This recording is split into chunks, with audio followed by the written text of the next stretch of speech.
This is Amira again. How are you? Okay, so today I just want to talk about a couple of things. And the purpose of doing these clips is just reminders and basically just reflection. Okay, everyone knows in the beginning how this country was founded. The country was from top to bottom. It had Native American Indians. Pretty much now, everyone knows that. Surprisingly, there were people that did not know this. Basically, tragedies happen, whereas we, or the discoverers, cleared the land. Alright, so everyone knows that happened. It did not have to turn out that way, but it did. The land was cleared, and basically there was a lot of death, and the numbers of the natives were reduced dramatically.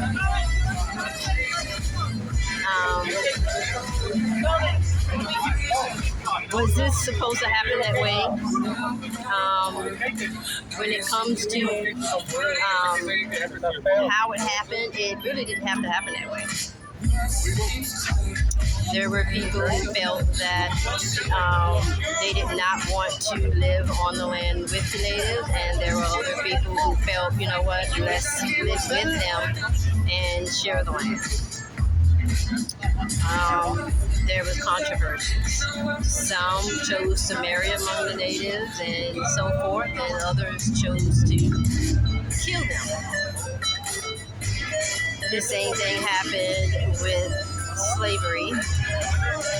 As we all know now, surprisingly, there were some who did not know, not even this, about how long slavery lasted. And the same thing goes for, did it have to happen so long? Did it have to be so horrid? There were some who felt that it was a tragedy to have a man work for them and not be paid for it. And there were others who felt that it was just fine. And then the Civil War happened. Okay, right now it's 105 degrees where I am, and I have on my jacket and I have on sunscreen, so, you know, all right. I have on the jacket because it covers the body from the sun, which is burning hot and on the skin. But anyway, there were some who felt, look, it's perfectly fine for us to continue to do this. We can continue to work them without payment. And there were others who felt that that was disgusting.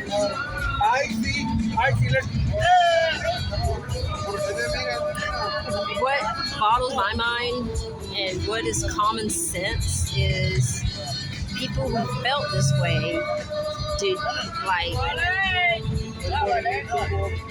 they didn't disappear from out of their country. They stayed right here in the country. They, married, they had children, and their children had children, and their children had children, and this belief continued. Those same people are still here. That's common sense. Did they get in a boat and leave? No, of course not. The same people who felt that it was okay, well, as for the Native Indians, we would rather kill them than marry among them. And the same thing about the slavery, we would rather, continue to have them work for us without payment. Those people are still here. Their children are still here. They never went anywhere, and they're not going anywhere. So what amazes me is, if you're living in a country that was founded this way, wouldn't it make sense to say these people have not forgotten this? They're going to try to bring the country back to where it was. wouldn't that come into your mind when you're raising your children? And I guess specifically talking about Democratic Caucasian families, or good Caucasian families, I'll say that. Wouldn't it be common sense to say your brethren who thought it was okay to do this are still here? They're not going anywhere. One day there may be a situation where you may have to stand up against him. It's common sense to think that after the Civil War, everything was just going to, the people that were so-called defeated would just disappear. They're not going anywhere. They still have that same mentality. They will always have that same mentality. And they taught their children to have the same mentality. So wouldn't it make common sense to teach the youngsters or the young men, look, one day these people are going to say, look, enough is enough, and they're going to use these words, we want our country back.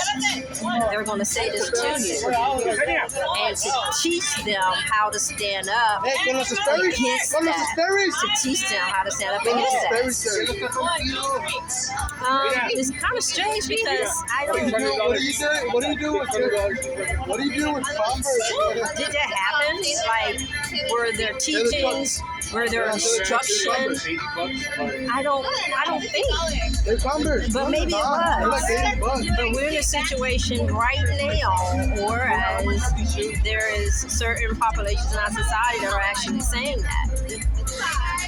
And good people or Democrat people, did they arm their youngsters for this moment with strength, with toughness, with grit, with wisdom to meet this day?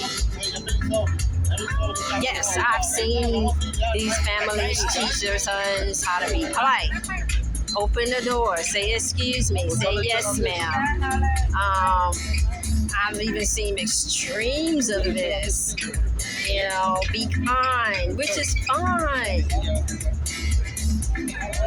But were there teachings in the household, were there instructions in the household when it comes to these young men, even at young ages, about the knowledge that one day, there will be opposition and you need to be ready? Because we're counting on you if that day happens. The situation with the 10-year-old girl, that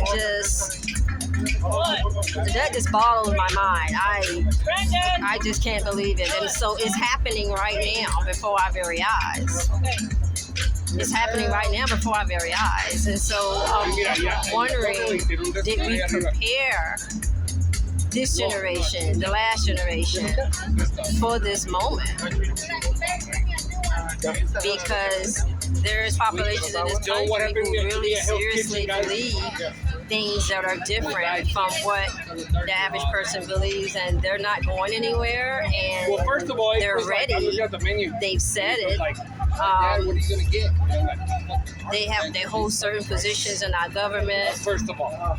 And Second of all, like I was saying, it's fine to teach your child to be kind, to be polite, but did you also teach them to be tough, to have grit, to have strength, to be able to stand alone, to be able to make hard decisions? All of that should have been taught decades ago, preparing for this moment. Did it happen? Did it happen? Were they taught in the home about how to stand alone completely alone, and to make the decisions that need to be made?